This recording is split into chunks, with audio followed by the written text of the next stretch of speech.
This is the brand new ROG XBOX ALLY X releasing today, and this device has been anticipated for a long time. We saw some things about it a few months ago from ROG, and today we're gonna unbox it, we're gonna test some games on it, and we're gonna compare it to the old ROG ALLY X to see what kind of performance bump we're getting with this brand new device, and we're gonna see if it's better when it comes to ergonomics, when it comes to temperatures and battery life, and most importantly, what kind of performance bump are we getting with this brand new device, because this bad boy costs $799, so it is not a cheap gaming device. But if you're into portable gaming or handheld gaming, this is supposed to be one of the best devices you can buy on the market. I've been gaming on the ROG ALLY X for over a year now, and this is by far one of my favorite gaming devices when it comes to portability, and especially when it comes to anything handheld. But before we unbox the brand new one, let me tell you my experience with the ROG ALLY X. I am a huge advocate of this thing. I've had it for more than a year right now, and it's by far one of my favorite devices when it comes to gaming on something that is portable, and especially something that is handheld. I love the performance, especially being able to get 120 FPS in a lot of games on this bad boy, and I love the battery life that is crammed in here, which could last up to 3 hours, which is really incredible. I did have some nitpicks about this device, like when gaming on it for a few hours, you'll notice that it will hurt your wrist, especially right here in the middle of your hand. It gets a little bit uncomfortable, and that is the only negative thing that I have about the ROG ALLY X. And today, I think this device, the ROG XBOX ALLY X, is supposed to take this device to a whole next level, especially with the ergonomics, software upgrades, and performance.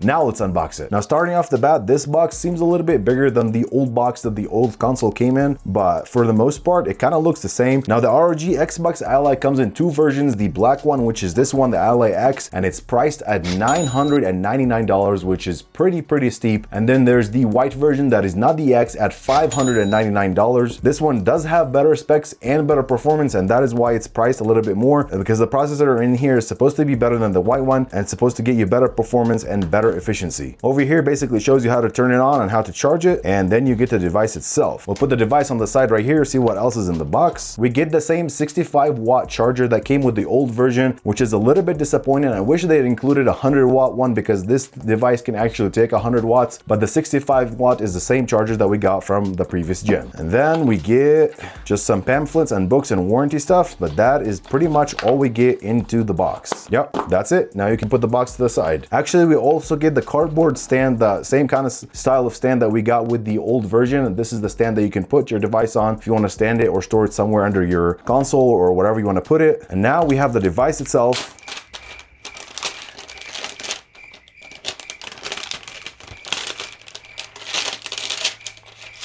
Sorry about the terrible unboxing.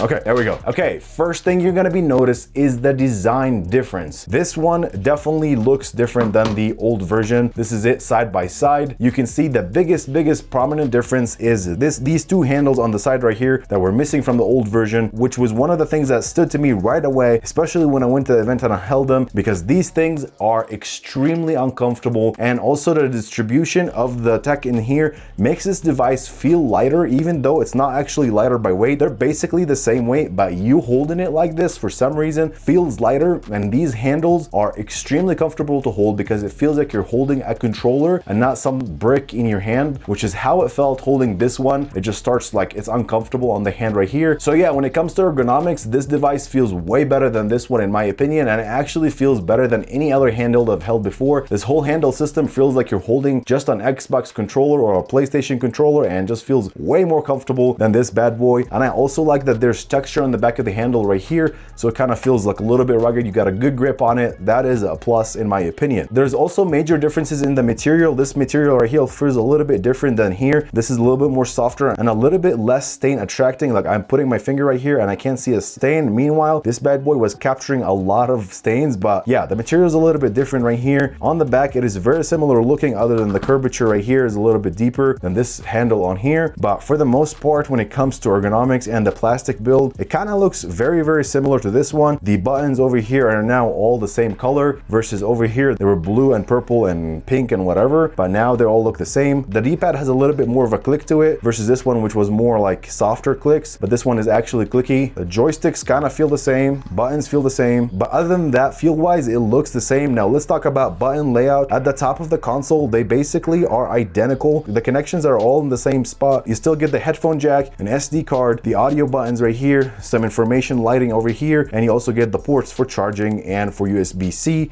which is I think is a Thunderbolt 3 or 4. I'll put it up here on the screen, which is pretty much how the old device looked as well. Ventilation wise, it also looks the same at the top right here. You get the same cutouts at the top, 2 on each side and 1 in the middle right here. On the back, it also looks the same when it comes to ventilation. And yeah, that is pretty much it. This device is a little bit thicker on the bottom, as you can see, not by much, just a little wider right here. And the screw layout is a little bit different right here for opening. Now, the other major difference in button layout, now we get a dedicated Xbox button right here, which is what the Xbox part of this whole thing is about. This button right here is basically gonna make this device feel more like a console than ever. But first, let me turn this device on and I'll show you what I mean. Okay, now we have the device updated the latest Windows software that is basically gonna make this device more of a console than a PC, which is what this device used to be like, just mainly a PC gaming device or Windows gaming device, and you had the games installed. But this one, Xbox went above and beyond to make it very immersive when it comes to a console by adding this Xbox button and this software, which basically allows the brand new ROG XBOX ALLY X or Ally to have 2 different modes, and those modes are called Xbox Full Screen Experience and Windows Desktop, and you can go back and forth between these 2 modes. The Xbox Full Screen Experience is very tailored to make this device feel like an Xbox, or you can boot it into Windows normally like it used to be in the other device, or if you want to install other software, you can do that and function as a complete Windows device. But the Xbox Full Screen Experience is where it's at, because this basically has been designed as little as possible of any of the background processors that would slow any gaming experience on this device, and it's going to make it function at its best using the software, and it's going to take all the things that usually would slow gaming on Windows out of here and just have it fully catered towards gaming. And by default, when you boot up this device, it's gonna go into the full experience mode, but you can obviously navigate to it by swiping up and choosing the desktop mode. You can also do it by pressing the Xbox button right here, going to the settings, and you can see here it says exit full screen experience, and that will go to the desktop, or it's gonna say enter full screen experience, so you can go back and forth. Now, it's good to mention that if you do go to the Windows mode and try to go back to the full experience mode, it's gonna ask you to restart the device, because it's gonna actually eliminate a lot of those background services that will slow the device and make it function at its best. It's a recommendation from Xbox themselves, but it's not really necessary. You can switch yourself and go back into between each mode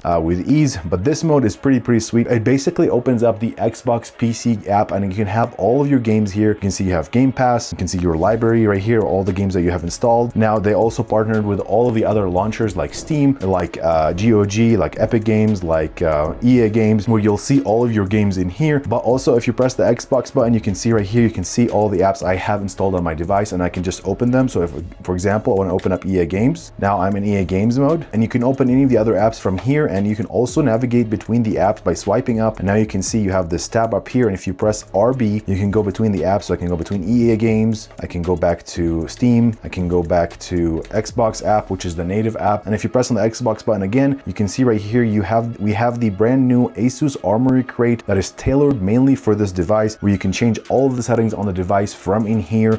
See your library of games, where you can see everything that is installed, and you come in here and you can see all of the games that you have. And you can also use the device from the ASUS Armory crate software, and you can see all the games I have installed right here, which is Fortnite, Battlefield 6, Forza Horizon 5, and Skate. It's gonna include all the launcher games in one place, and you can just boot them up from this place right here. You can change all the settings that you want, the speeds, the audio, the calibrations, the lighting, the battery care, everything is in here in one place. So this functionality is completely new, and Xbox and ASUS collaborated on that, which is really cool. But yeah, basically the brand new software makes this device way easier to use than having to open a browser and download a new software and type it on a keyboard. You can use all of the Xbox buttons to navigate like you would just navigate on Xbox, which is really neat in my opinion. Makes this device way better. Now, like I said, the brand new ROG XBOX ALLY X has the brand new AMD Ryzen AI Z2 Extreme chip, which is a brand new upgrade to this device than this device, a much more powerful processor, and as well as it's more efficient when it comes to battery life. So we're expecting to get more battery life on this one than that one. We're still getting 24 gigs of DDR5 RAM on here, 1 terabyte of M.2 SSD, 120 Hz Full HD IPS panel with VRR enabled, and the same 80 watt-hour battery life. So with that all out of the way, let's boot up some games on here, see what kind of FPS we can get with some settings, and also compare it to this device and see how much performance upgrade we're getting on here. Okay, first game, Forza Horizon 5. We're playing at 1080p, 120 FPS, and there is no anti-aliasing or upscaling happening, no FSR, nothing. The game is running native, and the settings are set to high, the preset high, which is basically a default in one of the games. It's in the middle settings, not ultra or extreme, and the game is running quite smoothly. Right now I'm hitting 80 80 FPS, 70 FPS here on the console. We're running at 68 degrees for the temperature on the CPU, which is quite cool, honestly, for a handheld device or a portable device like this. The device is pulling 35, 37 watt right now, 38 watt, goes up to 40, sometimes 29. I've seen anywhere between 65 to 90 FPS on this game, and it's running buttery smooth, and it looks really, really good, honestly. The screen is very bright and feels really, really natural. This grip just feels really good, especially for racing games. Comfortable in the hand, and it's not getting warm. Like, there's no temperature behind my hands, which is something I noticed right away, because with the old device, I would notice a little bit of heat right here. But yeah, it feels really good. Now let's switch to the other device and see what kind of performance, temps, and wattage we can get. Okay, now we're on the old ROG Ally X, and this device is already pulling 45 watt, which is higher in wattage than the old device, which means it's gonna be draining the battery way more. We are getting 75 FPS. We have the same settings on, setting to high. Right now we're at 60 FPS, so it's a little bit lower, like 5 to 10 FPS lower. You can see that the temperature on the CPU is 76 degrees, so it's 7 to 8 degrees hotter, and we're getting 60 FPS, which shows us how the new CPU and the new device is more efficient and more powerful at the same time. That doesn't mean that the game won't run smooth on this one. We're just going to be getting better performance and better temps and better efficiency on the new one. Next game we're going to be testing is Fortnite. We got the game in 1080p and performance mode is turned on. The view distance is set to far and textures are set to high, and 3D resolution is at 70%, which is auto set. We're in the battle bus and we are only pulling 35 watts, 34 watts. Now we're 44 watts. This chip is extremely efficient. This new Z2 chip is really, really efficient, more than the Z1 Extreme that was in the old device. We are pulling 144 hertz. Bro, what the heck? I'm seeing 160 hertz, not 160 hertz, sorry, FPS. I'm kind of bamboozled over here. Okay, jumping down, we're getting 130 FPS. We are at 69 degrees Celsius for the CPU, which is pretty chill, honestly. That's not bad at all. Kind of impressive. Right now we're on the ground. We are pulling 130 FPS, 120 FPS. Looking at this view, this crazy view, we're looking that you see right here, we're getting 120 FPS. I don't know if you can see it right here, but that is honestly quite impressive. The game is buttery smooth. The battery life is at 80% right now with all this testing, which is pretty incredible. It's been like 45 minutes of me just loading things up and doing things. We're at 33 watts pulling right here. I'm seeing anywhere between 120 to 150. The game looks really, really sharp and it's extremely playable. And again, I haven't had any fatigue or any pain in my hands just holding this device, because it feels like you're literally holding an Xbox controller that's just a little bit heavier. Like, it feels exactly the same as this. And I think one of my favorite parts is how easy it is to navigate, because I can just swipe up and go to the other apps, like if I'm installing something else, or just go back to the game, which is like pretty sick. On the old device, we are still getting 130, 140 FPS, sometimes 160 FPS. It is pulling 39 watts right now, and the temperature of the CPU is at 73 degrees. Yeah, the game looks really good. The game has always run really well on this old one. So yeah, performance-wise, it seems to be pretty much the same on this device as the old one. Right now in the air, we're 110, 115 FPS, all the way down to 100. So yeah, it looks like the FPS numbers are all the same on the same settings on Fortnite on this old device. Next, we're going to be testing Battlefield 6. I have the settings set to low on here in the game. This game is pretty demanding when it comes to graphics, and we're playing at 1080p with upscaling turned, with FSR upscaling turned on, set to quality. Let's see what kind of FPS we can get here. If we can get anything higher than 80 FPS, it's going to be pretty impressive. Okay, now we're in the game and we are getting 80 FPS right here. I don't know if you can see, is a tiny number, maybe right here. Playing at 1080p with low settings and FSR is enabled. Now we're hitting 90 FPS looking at the ground. The game is running pretty smooth. Looks really, really, really good. Wow, it actually looks really good. Yeah, it is running. It is very, very smooth.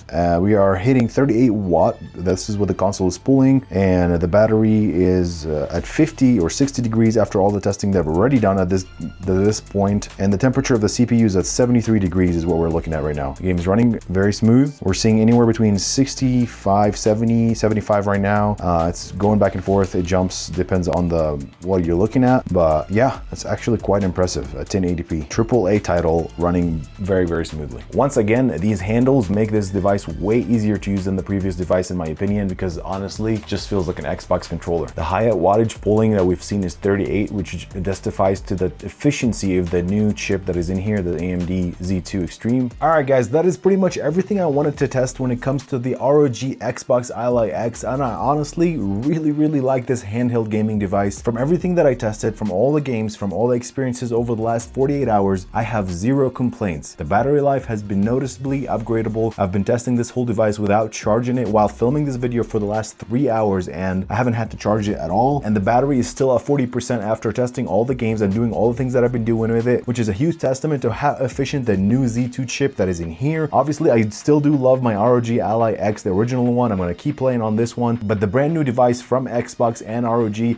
is way easier to use. It feels way more of a console than actually just a PC handheld device, if that makes any sense. And I think that goes to the contribution that ASUS did with Xbox when it comes to the software. And when you slap in all the new designs that ROG did with the handles, making the device feel lighter, more comfortable, and just much easier to use than the original one. And yes, when it comes to raw performance, it's not that much more powerful. I would say like 5 to 10% more power, but what's most important is it's less wattage and it's way more efficient, and it's going to be better in the long run when it comes to battery life and the lifetime of the processor. That was it for this video. These are the things that are important to me when it comes to this handheld gaming device, the brand new ROG XBOX Ally X. If you guys have any questions or anything that I missed in this video, please put them down below in the comments and I'll respond to all of them. Other than that, massive thank you for ROG sending this device to test out, and I'll see you guys in the next video.